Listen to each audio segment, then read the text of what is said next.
আসসালামু আলাইকুম রহমতুল্লাহি ওবরকাতুহু। সম্মানিত দর্শক, বাংলাদেশে সংস্কারের নামে রীতিমতো লঙ্কাকাণ্ড ঘটে যাচ্ছে। সংস্কার শব্দটি এখন রীতিমতো গালিতে পরিণত হয়েছে। যদি সরকারের পক্ষ থেকে কেউ সংস্কারের আওয়াজ তোলেন এবং যারা এই সংস্কার কমিটিতে ছিলেন বা আছেন, তাদেরকে যদি মানুষজন দেখে, দূর থেকে দেখে, তাহলে টিটকারি করে, বিভিন্ন রকম টিটকারি করে। এটাই হলো বাস্তবতা। এবং আগামী দিনে এই সংস্কার নিয়ে সরকার যত বাড়াবাড়ি করবে, ততই সরকার বিব্রত অবস্থায় পড়বে এবং যারা এই সংস্কার কমিটির হর্তাকর্তা বা হোতা, তারা আমাদের এই সমাজ দ্বারা বহিষ্কৃত হবেন, নিগৃহীত হবেন, ঠাট্টা এবং মশকরার পাত্রে পরিণত হবেন।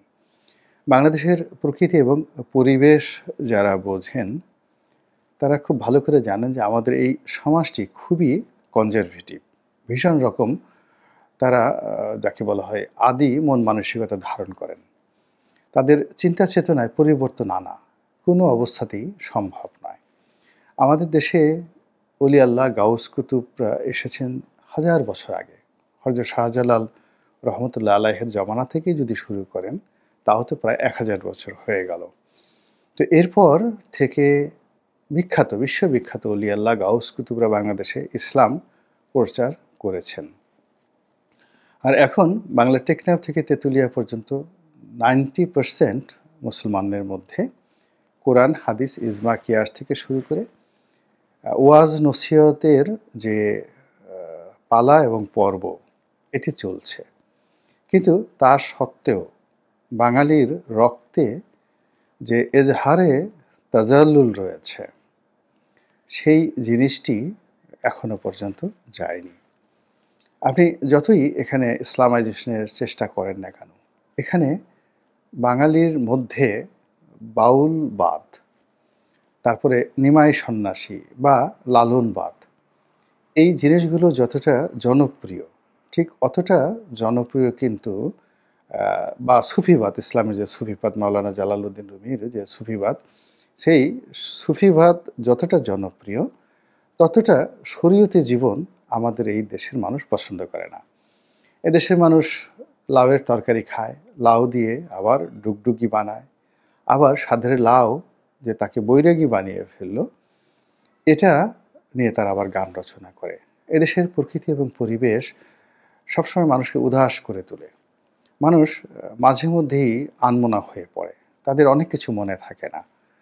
এবং আপনি যদি তাদেরকে বড় একটা আঘাত করেন, এটাও যেমন তারা মনে করে না, আবার কাউকে যদি ভালোবাসেন, অনেক কিছু দিয়ে দেন, কৃতজ্ঞ হিসেবে এই জিনিসটি দীর্ঘদিন তারা আরব জাতির মতো মনে রাখতে পারে না। তো এই যে বৈশিষ্ট্য, আমাদের দেশের এই বৈশিষ্ট্যের কারণে এখানে আসলে কোনো কালই সংস্কার হয়নি। অনেকে চেষ্টা করেছেন, বড় বড় মানুষ চেষ্টা করেছেন। এখন ডক্টর মোহাম্মদ ইউনূস, শেখ হাসিনা, খালেদা জিয়ার জমানা, ধরুন এই সময়টাতে। এদের পরে ধরুন তারেক রহমান সাহেব বা সজীব ওয়াজেদ জয়, যদি রাজনীতি হয়, তাদের জমানা। তার আগে জিয়াউর রহমান, বঙ্গবন্ধু, এরশাদ সাহেবের জমানা ছিল। তো এরকম সব জমানাতেই আমরা গত ১০০ বছরে অনেক মহামানব পেয়েছি। শেরেবাংলা ফজলুল হক, হোসেন শহীদ সোহরাওয়ার্দী, আব্দুল হামিদ খান ভাসানী। কিন্তু এই বাংলাদেশে একটা সময় ঈশা খান ছিলেন, মুসা খান ছিলেন, মীর জুমলা ছিলেন, মুর্শিদ কুলি খান ছিলেন, তারপর আলিবর্দী খান ছিলেন, তার আগে গিয়াসউদ্দিন আজম শাহ ছিলেন, ফখরুদ্দিন মুবারক শাহ ছিলেন, খুবই বিখ্যাত। আলাউদ্দিন হোসেন শাহ ছিলেন, তার ছেলে নুসরাত শাহ ছিলেন। তারও আগে এই বাংলায় শশাঙ্ক ছিলেন, হর্ষবর্ধন ছিলেন। পাল সাম্রাজ্য ৪০০ বছর অন্ততপক্ষে ১০ জন বিশ্বমানের শাসক ছিলেন। মহিপাল, দ্বিতীয় মহিপাল, ওনাদের মতো শাসক এই বাংলা কল্পনাই করা যায় না। এখন এই যে মহাকালে আমরা যে সকল মহামানবদেরকে পেয়েছি রাজনীতিতে, লক্ষণ সেন, বনলাল সেন থেকে শুরু করে আরও অনেকে, এরকম ১০০ জন আপনি যদি শ্রেষ্ঠ মানুষ ধরেন, বিশ্বাস করেন এদের কাছে হোসেন শহীদ সোহরাওয়ার্দী, শেরে বাংলা একে ফজলুল হক, তাদের জীবনের যে সফলতা, সেই সফলতা মানে উনাদের সফলতা যদি আপনি হিমালয়ের সঙ্গে তুলনা করেন, তাহলে হিমালয়ের পাদদেশে একটা নুড়ির মতো মনে হবে এদের সফলতা, উনাদের সফলতা।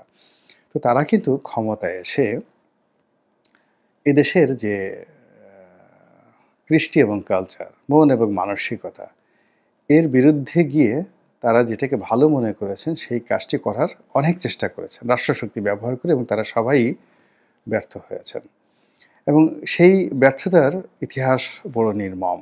আমাদের এই সমাজ কোনো অবস্থাতেই নতুন কোনো কিছু গ্রহণ করে না। এটি হলো আমাদের দেশের যাকে বলা হয় ট্র্যাডিশন। তো সেই অর্থে ১/১১ সময় এরকম যে সংস্কার করার চেষ্টা করা হয়েছে, কিংবা ধরুন বঙ্গবন্ধু তার সর্বোচ্চ শক্তি নিয়ে তিনি চেষ্টা করেছেন বাকশাল করার জন্য। জিয়াউর রহমান সাহেব হা না ভোট দিয়ে একটা ব্যবস্থা করার চেষ্টা করেছিলেন।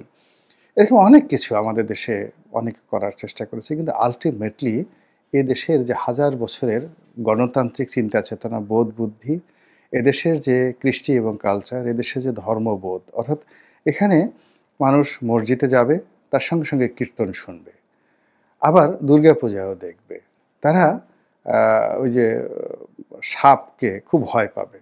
এজন্য মা মনসার পূজা যে হিন্দুরা করে, এটি সেই আবহমান বাংলার যে দরিদ্র সে যতই ওয়াজ শুনুক না কেন, যে লক্ষ্মী পূজা, তারপরে শেষে সরস্বতী পূজা, তারপর যাকে বলা হয় এই যে মনসা পূজা, তারপর মনসা পূজার পরে আপনি দেখেন মনসামঙ্গল কাব্য, এই জিনিসগুলো দলমত নির্বিশেষে সকলের মধ্যেই হাজার হাজার বছর ধরে একটা হৃদম তৈরি করে ফেলেছে, একটা ঐক্য তৈরি করে ফেলেছে। এখন এখানে আপনি যতই বিভেদ করার চেষ্টা করেন না কেন, এই বিভেদটা তৈরি এই বাংলাদেশের সম্ভব না। পাকিস্তানের সম্ভব, কিন্তু বাংলাদেশে এটা কেউ কখনো পারেনি। অনেকে চেষ্টা করেছে। অনেক বড় বড় সুফি সাধক থেকে শুরু করে অনেক বড় বড় ধর্মপ্রাণ শাসক আমাদের এই দেশে এসেছেন। তারা এই জিনিসগুলো পারেননি। দিনান্তে আলটিমেটলি আমাদের এই যে শুরুটা যেভাবে হয়েছিল, আমরা দ্রাবিড় বংশজাত। এখন এই দ্রাবিড় বংশজাত মানুষের হাড় কিভাবে গঠিত হয়েছে, মাংস কিভাবে গঠিত হয়েছে, অস্থি মজ্জা যেভাবে গঠিত হয়েছে, ওর সঙ্গে অভ্যাস, চিন্তা, চেতনা সব কিছু জড়িত। একইভাবে আপনি চিন্তা করেন যে এই জাতিগোষ্ঠীর গঠনে সেমিটিক জাতিগোষ্ঠী, কিংবা ধরুন অ্যারিয়ান জাতিগোষ্ঠী, যেটাকে বলা হয় আর্য জাতিগোষ্ঠী, অনার্য জাতিগোষ্ঠী, এই জাতিগোষ্ঠী ৫,০০০ বছর পরেও তাদের অভ্যাস পরিবর্তন করতে পারেনি। চৈনিক জাতিগোষ্ঠী ১০,০০০ বছরেও তারা তাদের অভ্যাস পরিবর্তন করতে পারেনি। এরকম অনেক জায়গাতে আছে ১০,০০০ বছর ধরে ধরে তারা সেই তাদের সেই ইতিহাসকে, ঐতিহ্যকে লালন করছে। পৃথিবী পরিবর্তন হয়ে গেছে, কিন্তু তারা পরিবর্তন হয়নি।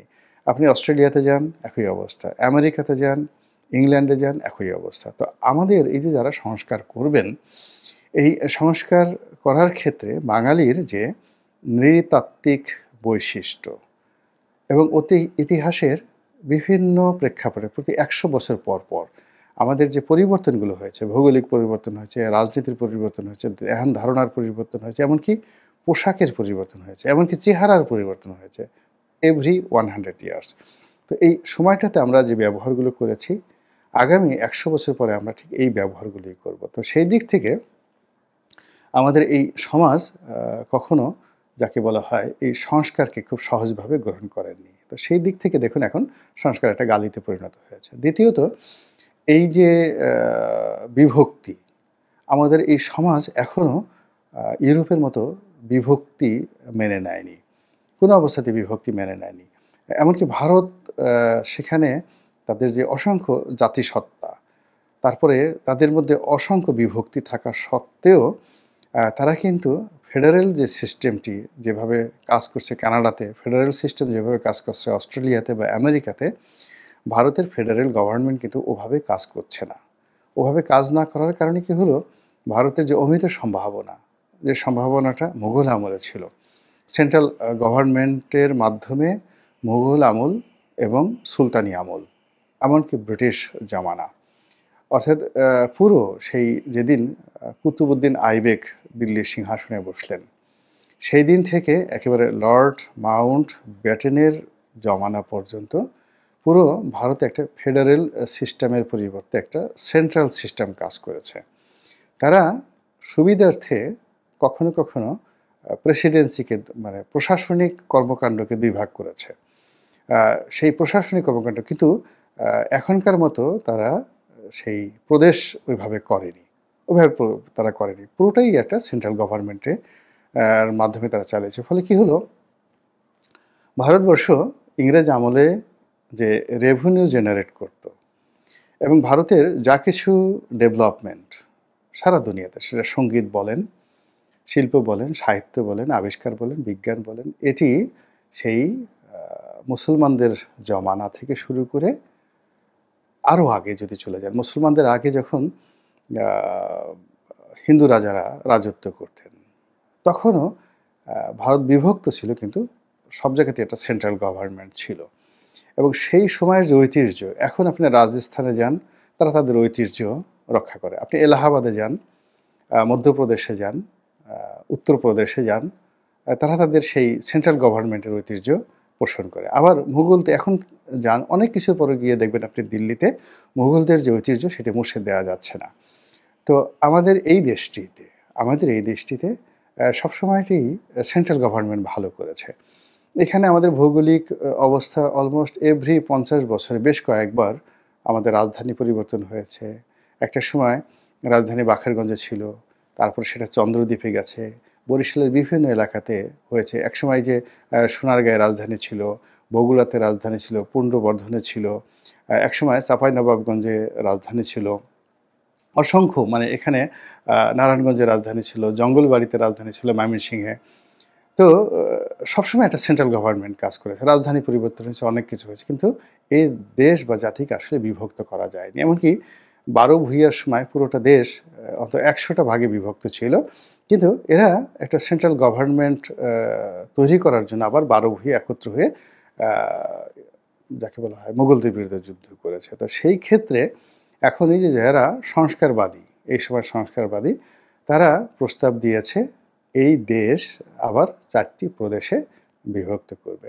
তো এত একটি ছোট রাষ্ট্র, তো সেখানে ৪ টি প্রদেশ না করে যদি প্রশাসনিক বিকেন্দ্রীকরণটা করা হয়, প্রশাসনিক বিকেন্দ্রীকরণ খুব সহজেই ইজিলি এই জিনিসটা করা যায়। আপনি রাজধানী সরিয়ে নিতে চান, এটি অনেকেই বলবে যে ঠিক আছে, আপনি রাজধানী সরিয়ে নেন, বা রাজধানীর কিছু অংশ ঢাকা থাকুক, কিছু অংশ নদীর ওপারে চলে যাক, কিছু অংশ এভাবে হোক, সেন্ট্রাল ব্যাংক এখানে থাকুক।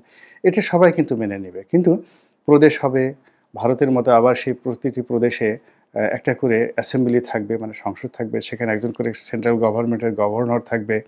রেভিনিউ আসবে কোত্থেকে? এই যে প্রদেশগুলো যে বিভক্ত করা হবে, সেখানে আলাদা সেক্রেটারিয়েট হবে, সেখানে আলাদা রাজ্য সরকার হবে, সেই রাজ্য সরকারের জন্য আলাদা ভাতা হবে।